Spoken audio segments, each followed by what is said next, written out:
Hello friends, I am Dr. Ushvinder Kaur from Swami Shraddhanand College, Delhi University. Topic of my lecture is climate resilient cities. The term resilient means having inner strength and resolve impending situations and issues.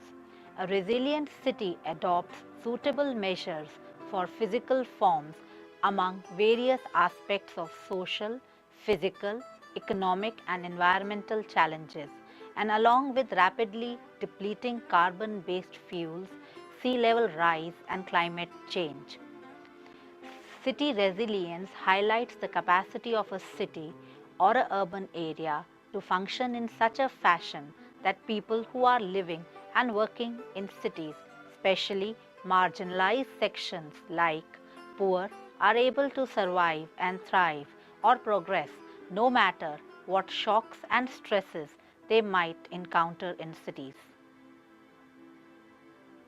Cities are multifaceted and complex socio-technical and environmental systems which make them difficult to access and predict with performance in modern climates.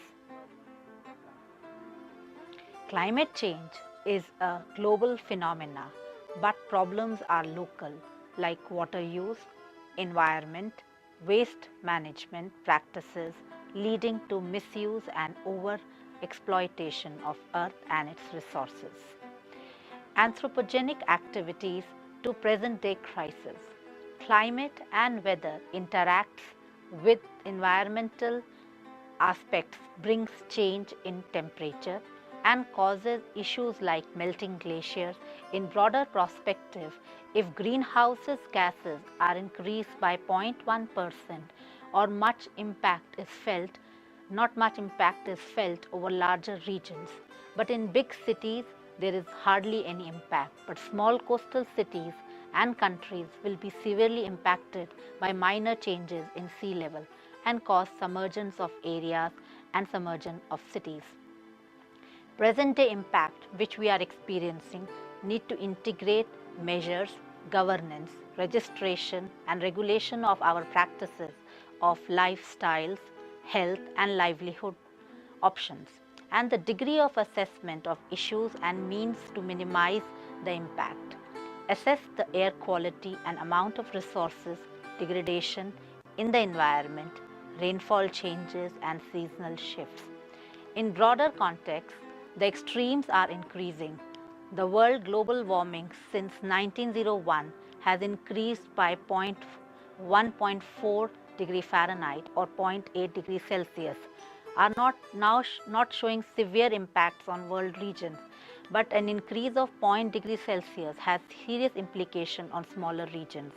The baseline changes are important and need to be quantified. The reflections of change in local environment in form of rainfall pattern, temperature extremes, groundwater availability, data need to be quantified to evaluate the climate changes including the poor nutrition, higher levels of chemical in food items, food security is at threat, water resources degraded and poor quality air, especially during the winter months. The sources adding to degradation are transport, industries, coal and thermal plants, crop burning, which is a traditional practice, biomass burning, especially during the fall and the dry season, bricklines, dust from construction sites, which is ever increasing in ever growing cities. The impact can be seen during the winter months to a greater extent. Cities in today's world are facing numerous challenges, and developing countries are witnessing growing population along urban areas and which are creating demands for housing, water, food, transportation and other infrastructure. To ensure livelihood and general well-being of people, cities need to correlate with climate change and increasing the occurrence of natural disasters and increasing unpredictable weather events. The cities need to be resilient to ever-changing demands. Large share of investment will be required to cope with stresses like storms, lightning, heat waves, sea level rise, water scarcity, especially drinking water, flooding and wide range shocks which can come after earthquake. Climate variability is an event which cannot be singly studied. It requires interventions. The evolving process change in present rapidly growing urbanization patterns, already existing infrastructure systems, and establishing governance institutions. The resilience-based actions is most needed to ensure that cities perform efficiently and effectively in future. A solution level can be achieved by interventions of societies to improve the situation is required, which can make the society more usable and more healthy to live with. The most common sectors in climate related resilience are disaster management, urban planning, waste water management, food security, urban planning, energy, and transportation to support and enable the infrastructure for provisions of wide range of essential services and goods along economic activities. Multiple issues make cities resilient to stresses and wide range of shocks. There are some inherent linkages between impacts and actions. Cities in semi-arid areas witness stress of water and power supplies with climate change, whereas cities along the coast witness episodes of flooding and extremities of storm in recent past. In developing countries, urban centers are becoming hubs of growth, and at most times, exponential and haphazard growth can be seen. The need of the hour is in making cities resilient with food security, waste management, transport, and greening the urban environment. Urban planning practices which promotes mixed land uses, resilience cannot be brought about with single interventions. It has to be holistic and systematic approach which encompasses different processes or components that interact with each other. For example, the waste and the garbage management involves some source, that is the generation, to disposal and recycle. If not properly managed, we can generate greenhouse gases along with frequent fires in city dumping yards, which can create smoke as well as release of greenhouse gases into the environment. The systematic responses are seen as multi-level planning. Multi-layered systems interconnected transport at different levels within the cities, which helps to support greening of the cities in major areas. The need is to reduce the formation of greenhouse gases and enhance climate resilience with adaptation and mitigation. The integrated climate planning can be provided efforts with duplication, enhancing efficiency opportunities and reduce conditions of future vulnerability due to disaster occurrences. The green resilience is must solution to the climate resilient cities. There are many types of climate hazards need to be managed. It could be observed or expected changes in climate extremes, average climate and climate variability. The scale and dimensions need to be addressed. It can occur in different hierarchical levels from national, region to local. The direct or non-climatic influences have impact on environment and climatic influences to magnitude of changes in need to adopt like social, economic, political and cultural. Goals need to be set which could reactivate or anticipate the purpose. The purview of horizons can either be short term or long term depending upon the requirements. The institutions conduct planning process and can either be public or private organization which can help to enhance the situation. Adaptations to achieve climate resilient cities, governance networks, institutional structure and organization. Secondly, built-in environment, ecosystem services in urban land uses, which can reduce the severity of impacts of climatic change.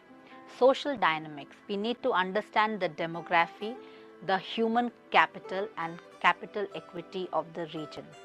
Metabolic flows, production, supply and consumption of commodities and products which provide services and goods to the region.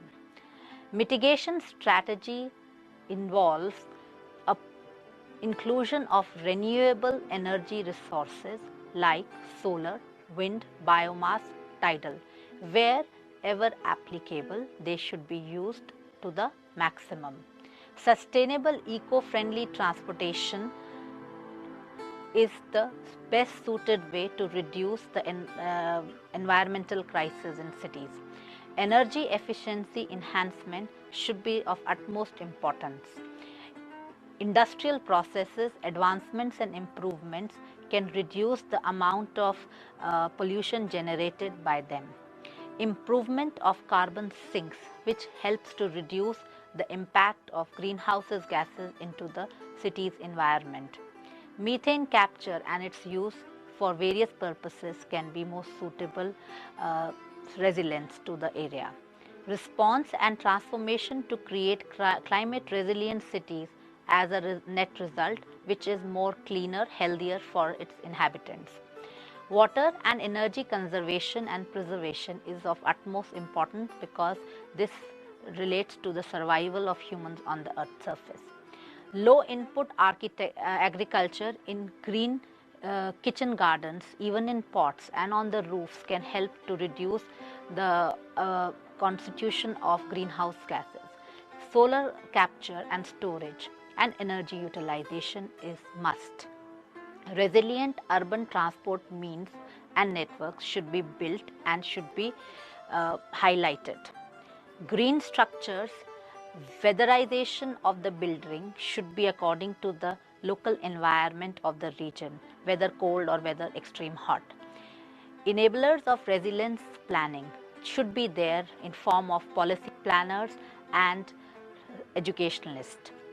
Planning and policy mandate at various levels of nation and state should always be there for better results. Collaboration and integration of climate situation with development and growth agendas should be most important. Strong political will at various levels helps to have a positive impact of resilience among cities. Urban climate resilience planning should be institutionalized so that greater network can be generated. Use of traditional and local expertise to generate context specific in the case city specific, locally driven solutions are most feasible because traditional and local knowledge can also be a very great help to these areas. Awareness generation and capacity building to generate and facilitate actions at various levels. Knowledge about climate variability and change should be there among the residents. Data collection, documentation and facilitation to facilitate the decision making is of utmost importance. Organizational and institutional mechanisms for streamlining is a mandate, and identify main stakeholders at city level so that the work is known and to designated to the people who can hold it and do it properly. City level resilience officer in city's local urban body. Capacities building of all the stakeholders like policy makers, planners, government officials, students, communities and practitioners should be involved to have a more resilience among the city and the city dwellers. Mainstreaming refers to the integration of objectives or strategies, operations or measures, policies such as they can become part of local, national or regional development policies. Processes and budgets at all levels and states should be adopted as given by United Nations Development Programme in 2005. The United Nations Sustainable Development Goal 11 calls for making cities and urban settlements inclusive, resilient and safe. along with sustainable development in these regions. This also becomes relevant in the light of India's commitments towards global sustainable development goals and agreements. Sustainable Development Goal 11, which calls upon governments to make cities and settlements inclusive, safe, resilient, and sustainable. The Paris Climate Agreement that recognizes that cities are key subnational entities and need to chart out their own future. United Nations' new urban agenda to address the challenge of urbanization and endeavor to achieve Sustainable Development Goal 11. That is of the utmost importance among all the developing and developed countries. In order to meet the challenges of growing urbanization in the country and to promote sustainable urban development, Government of India has taken several steps in this direction in past. While schemes like IDSMT and UBSP focused on regulating migration to urban areas and upgrading the quality of life of urban poor respectively.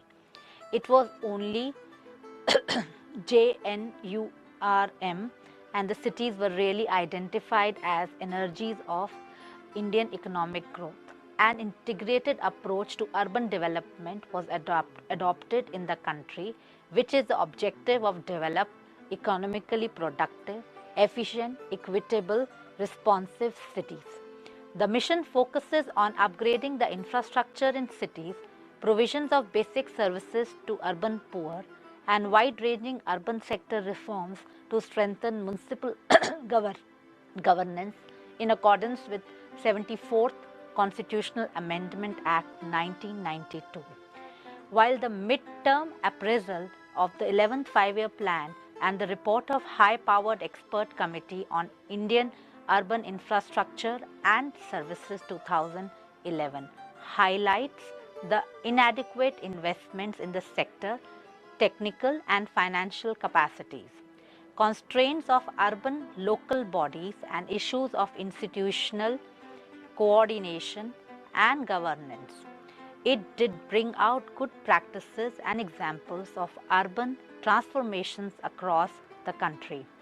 For instance, initiatives on 24/7 water supply in Nagpur, Holambi, Dharwad, Belgaum, solid waste management including landfill gas recovery waste to energy in Rajkot, Mumbai, Delhi, Pune and Ahmedabad, mobility solutions in Ahmedabad, Bhopal and Indore, and e-governance and finance reforms in Bangalore, Ahmedabad, Surat and Hyderabad among other cities are of great developments and initiatives by the government in this field. More recently, in 2015, the Government of India has launched several new urban schemes, Atal Mission for Regeneration and Urban Transformation, Housing for All scheme and Smart Cities Mission. The basic aim of these schemes is to recast the urban landscape of the country to make the urban areas livable, sustainable, smart and inclusive while driving the economic growth of the country. By Ministry of Urban Development, Government of India, in year 2015, it focuses on improvement of quality of life through provisions of sustainable basic services in 500 cities. The Smart Cities Mission adopted ICT-driven area-based development approach for providing clean and sustainable environment through the adaptation of smart city solutions for 100 cities across India. In many ways, such schemes and guidelines have similar objectives as outlined in the Sustainable Development Program goals number 11. For instance, sustainable environment features as one of the core infrastructure elements of smart cities mentioned in the mission guidelines. The smart city proposals also addresses issues pertaining to provision of basic services including clean water and sanitation, inclusive city planning, development of physical and social infrastructure, recycling and reuse of wastewater of renewable resources, thereby aligning with the objective of Sustainable Development Goal 11. However, there is a need to have a clear roadmap outlining ways and means of translating these goals into action for promoting sustainable cities across India. Moreover, the urban schemes also need to draw linkages and align others relevant sustainable development goals like clean water and sanitation, affordable clean energy, climate action, and especially with reference to India's intended internationally determined commitments adopted in which it includes reducing the emissions intensity of fuels 35% by 2030. Since the urban areas significantly contribute to the national greenhouse gases burdens, there is a need to reorganizing the importance of integrating objectionable communities in India's urban planning and development framework. It can go a long way in helping the country to achieve the global targets. Besides, the current government schemes are only focusing on odd 500 out of 8,000 plus countries and towns in the country. So the efforts have to be to develop sustainable cities will take a long time, but it needs to be replicated on a larger scale as an urban solution and development mechanism to other centers also across India.